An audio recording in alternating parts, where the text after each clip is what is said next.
Hello everyone and welcome to this event, the Genocidal of Islamic anti-cultural invasion that happened in Iran, which had huge impact even till now for the entire human society.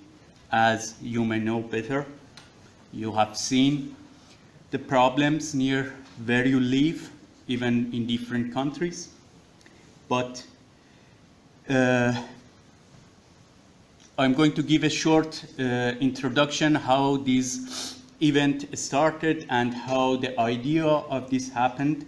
And we will have several spokespersons that will make a speak in English as well as Finnish language. I'm sure, at least for me, I would learn a lot from these spokespersons. And I need to first appreciate Kansallis Mielesten Liittouma, which is a national alliance in Finland, who had a great support to us, to Iranian Renaissance movement, and we have been working together for several projects. We are hoping to continue the future projects, and I personally thank all of you for joining to this event.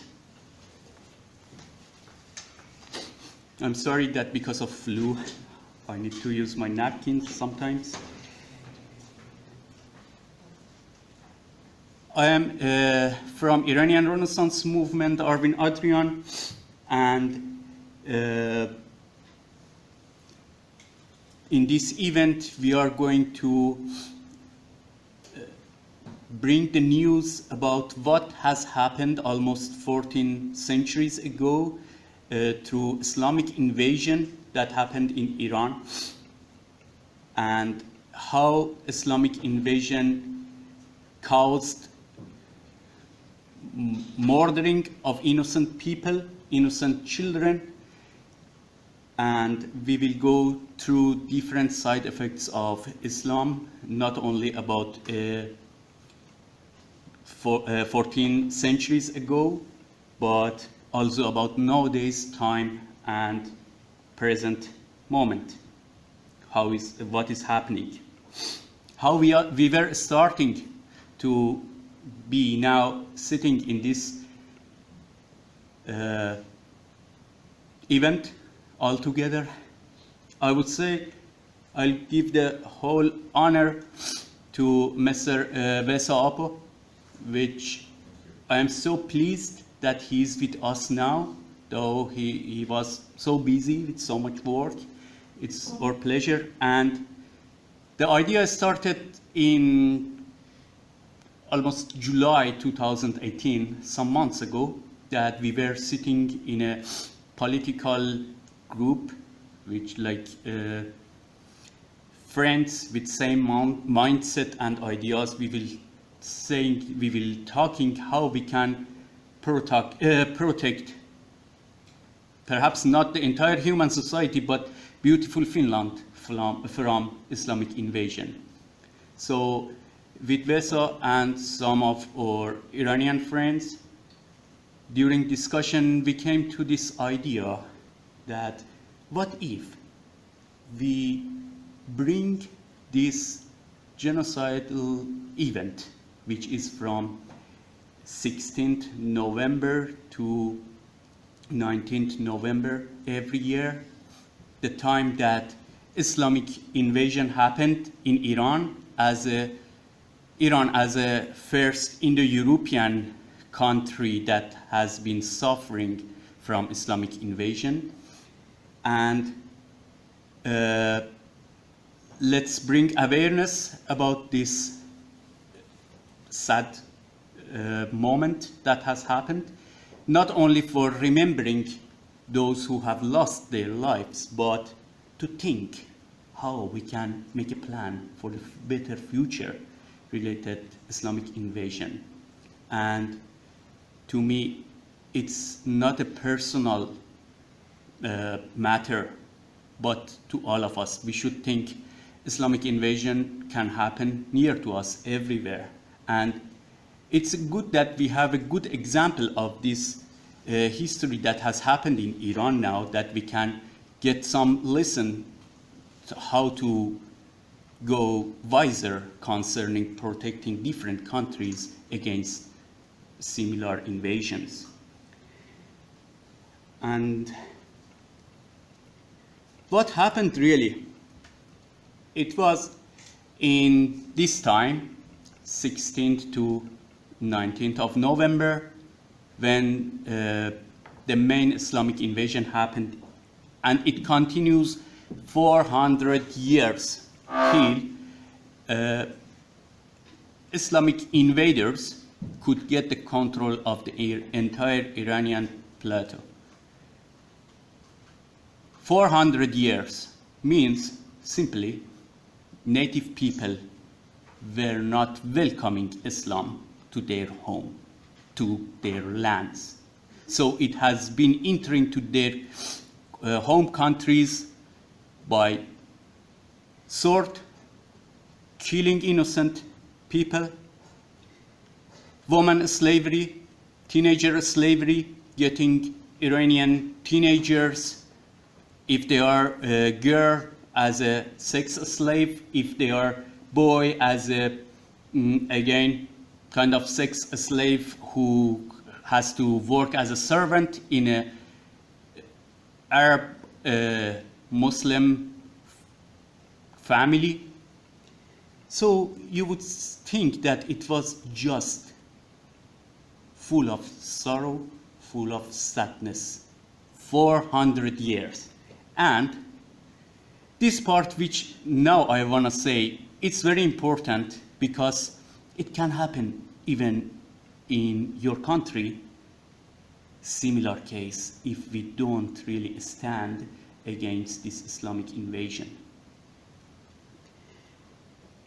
And this point is, when Islam got the power in Iran, of course, after 400 years of killing people, putting high tax, religious tax as jizya on people if they don't convert to Islam, they had to either pay jizya or be killed or convert to Islam. So after they finally could force people to convert to Islam, the very dramatic situation happens, which has happened and still is happening during 1,000 years. And it was, that dramatic situation was brainwashing of Iranian people. This is very sad and very important for every human being in every country, that how Iranian people were brainwashed by Islamic schools to blame their own ancestors, their own kings and queens, their own forefathers, blame them that they were bad, so Islam came to Iran to save us. Just look how dramatic it is. And it's wonderful that these lies is not academically accepted, and mainly it's not spoken out of Iranian population or Muslim population. It has been brainwashed system of Islam to make Iranian people think their native culture was bad, their native government was bad, and this Islam came here. And for that, for several centuries, people were believing for big lie. And what was that four big lies? The first one was that they were believing that Sassanid Iran, the last Iranian empire before when Islamic invasion happened, Iranian people were told this big lie several times from childhood till time of death, that Sassanid Empire, the government, was going so wealthy and Iranian people were becoming so poor, so they were upset with the government, unhappy. This is a huge lie. No accepted academic scholar will support this lie. And the second lie was that Zoroastrian philosophers or mobeds or magi, those instructors of the philosophy of Zarathustra, they were becoming corrupted and greedy, and they were involving in politics in a bad way, that again Iranian people were upset with the native religion. Just think how people of nation could be brainwashed to believe these two big lies. And then it's wonderful what has been the outcome of these two lies was that, all right, because people in Iran, they were upset with the government, they were upset with the religion in there, so they were totally unhappy with the situation in Iran, and Islam came to Iran by love. This is one of the most disgusting lies that a person can believe. It's like those victim nations who have been forced to accept Islam, they have been brainwashed to blame their ancestors for a lie, for a fake blame. And this is sad. This is scary for all of us. No matter if we are in Finland or in Sweden, USA or wherever.